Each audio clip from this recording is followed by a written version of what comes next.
بسم اللہ الرحمن الرحیم۔ السلام علیکم ورحمۃ اللہ وبرکاتہ۔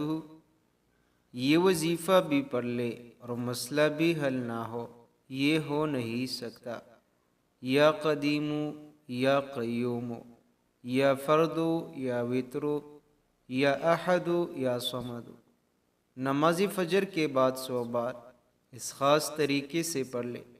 اگر کسی شخص کا کوئی کام اٹک گیا ہو، اس کے باعث غم میں مبتلا ہو، تو اس کے لیے بعد نماز فجر اول و آخر 11 بار درود شریف پڑھے اور درمیان میں 100 بار یہ کلمات باوضو پاک مصلی پر قبلے رخ بیٹھ کر پابندی کے ساتھ پڑھے۔